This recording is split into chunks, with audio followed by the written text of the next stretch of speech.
Welcome back and hello if you are new. Now, this is my final review of 2019 and what a way to go out with a bang, I have to say. Cattle Decapitation. A name that strikes fear into death metal bands the world over.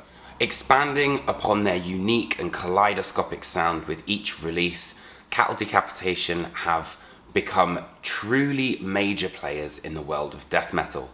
The band have exhibited that they have essentially no remorse for the state of humanity, and their brand new album could potentially be their most uncaring, unempathetic, and truly unbelievable yet. So join me as we go into the world of Death Atlas.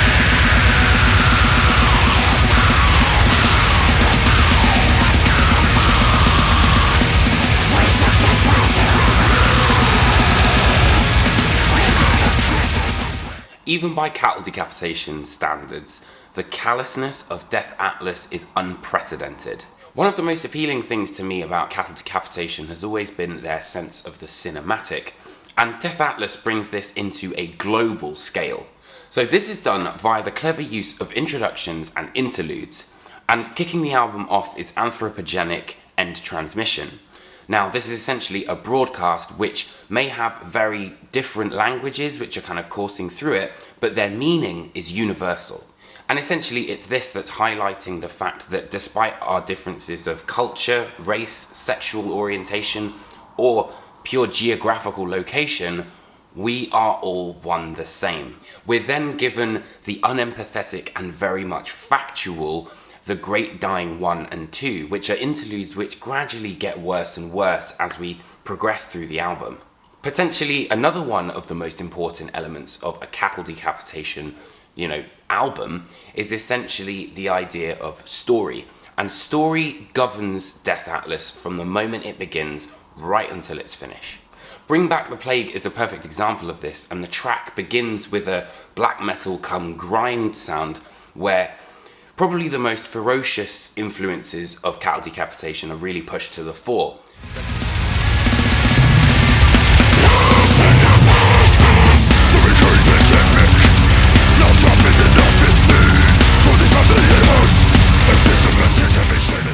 But then later on we go into somewhat of a trough and things slow down, there's a bit more of an emotion in there, clean vocals are implemented.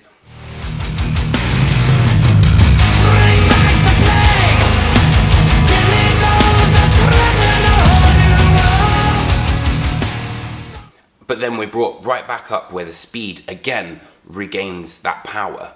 And personally, I think that it's this change in pace that allows for a sound as sonically corrosive as that of Cattle Decapitations to actually be strangely accessible and really allows you to listen to it for a full 55 minutes and not get bored.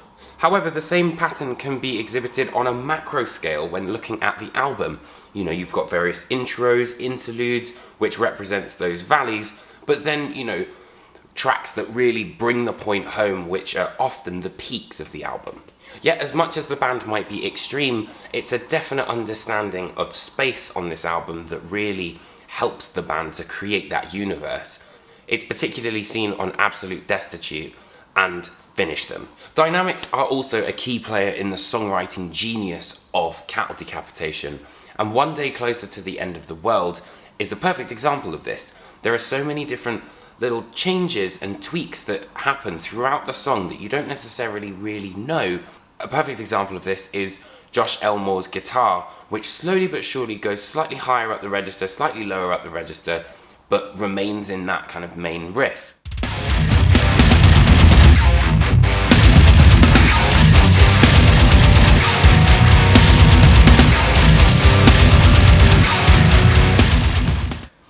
Comparatively though, on Bring Back the Plague, you've got the guitar which may remain the same, but the drums will change pace ever so slightly. Of course, one of the hallmarks of Cattle Decapitation's sound is Travis Ryan's absolutely inimitable vocals, and I do think that he is potentially the most versatile vocalist in metal. There's gurgling, snarling, pouncing, singing. and what I like to call meteoriting on this record. And the meteorite is when you get that slam sort of like that he does so well, but compressed with that non-stop guitar riff, the drums that come in, and it's perfectly seen on Bring Back the Plague.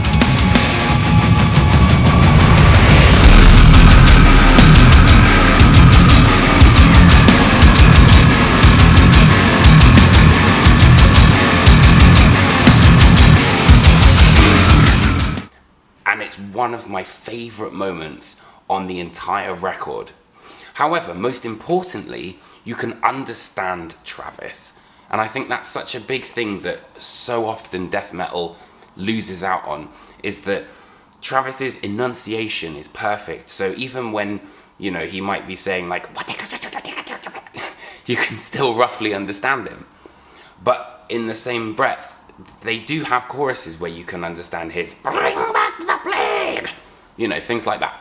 Similarly, it sounds like Josh Elmore has found his niche in terms of lead writing as well. There are some fantastic solos on this album, particularly on the Geocide and Vulturous. They instantly remind you of his playing style, yet change the course of the song at exactly the same time. And that melody is just beautifully implemented.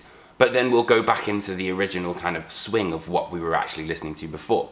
Each song remains in a very similar key or a similar melody, for example, and enables you to kind of recall sections that you may not necessarily have heard, but then kind of trains your ear to follow it in a weird way. But the heaviness isn't necessarily just in the kind of aspect of it.